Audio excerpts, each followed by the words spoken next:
A community group is hoping to convince the Fremantle Port and the state government to allow it to build a wind farm around the North Mole. The group's confident the local community can fund the project, which it believes would bring economic and tourism benefits to the port city. The proposal's backed by the Maritime Workers Union and Fremantle's current mayor, but the Port Authority and the Liberal mayoral candidate remain unconvinced. Oliver Peterson reports. Summer breeze makes me feel fine. Fremantle is known for its wind. The Fremantle Doctor, that cooling afternoon sea breeze, could one day be powering your home. Summer breeze makes me feel fine. That's if this group of enthusiastic wind farmers get their way. The project is proposing to put 8 to 12 wind turbines around Fremantle Harbour here.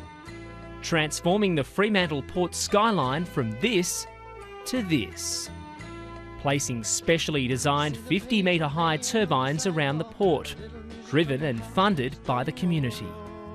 So hopefully as many of the local community residents, Fremantle residents and even people from further afield can invest in this, and then it's owned by the people who live around it and see it.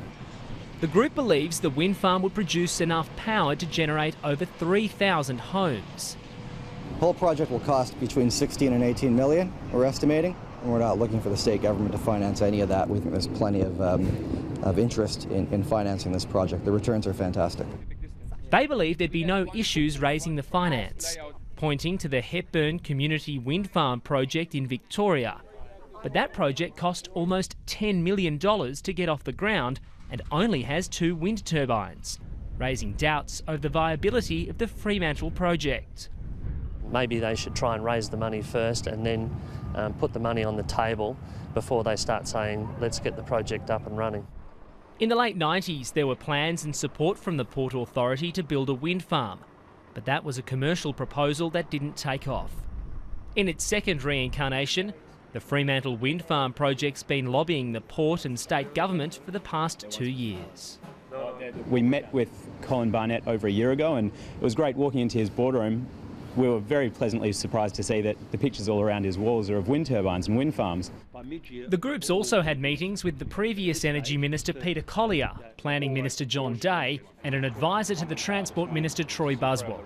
And it's already secured the support of the City of Fremantle. Council voted twice in the last decade in favour of the project. An iconic demonstration of the kind of community that we want to be, which is a progressive, green, clean community, but one that understands that we've got a great industrial backdrop of a port, and I think wind turbines would add one more element to that. Mr Pettit's hoping the project can be rubber stamped. There's a real passion to kind of see Fremantle kind of keep pushing the envelope in terms of environmental sustainability and renewable energy, and I think it'd be a really great fit for us, and one that we're certainly encouraging both the state government and Fremantle Ports to get behind and allow that to happen. Not everyone believes the local community is in favour of putting wind farms here at Fremantle Port. It is becoming a local government election issue. And there are a lot of people out there who specifically have said that they do not want this. There can be lots of other places we can do it. There's lots of other renewable energy types that are available, and we should probably be pursuing that. Matthew Hansen is running against Brad Pettit for mayor in the local council election this month. Mr Hansen ran for the Liberal Party unsuccessfully for the seat of Fremantle at both the state and federal elections. He's running because he wants more scrutiny and debate at the local council.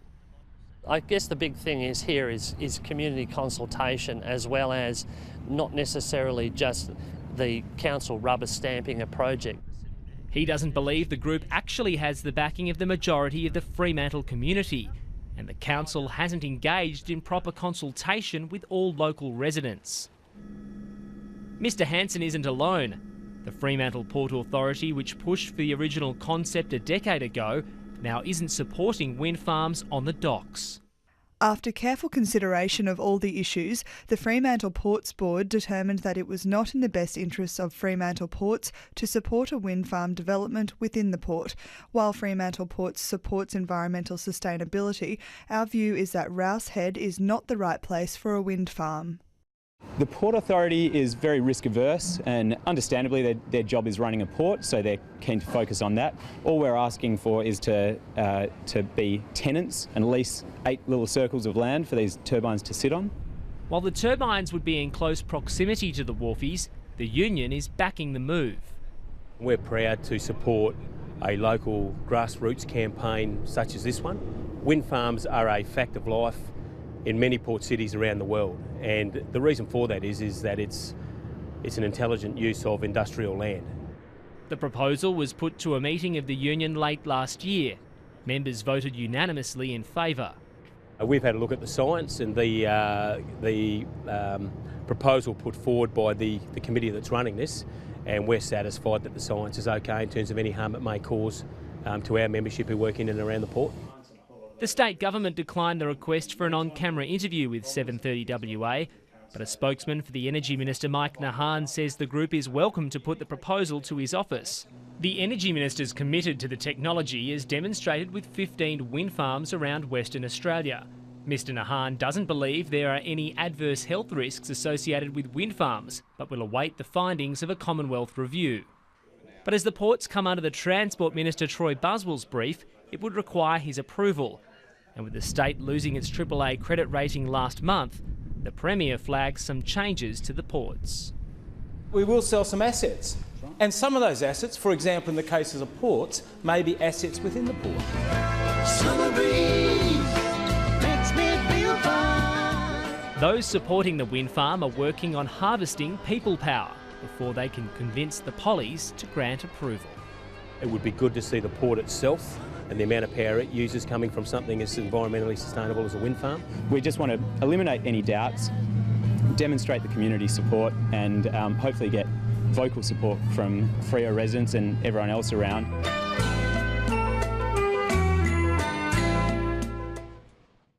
Oliver Peterson reporting there.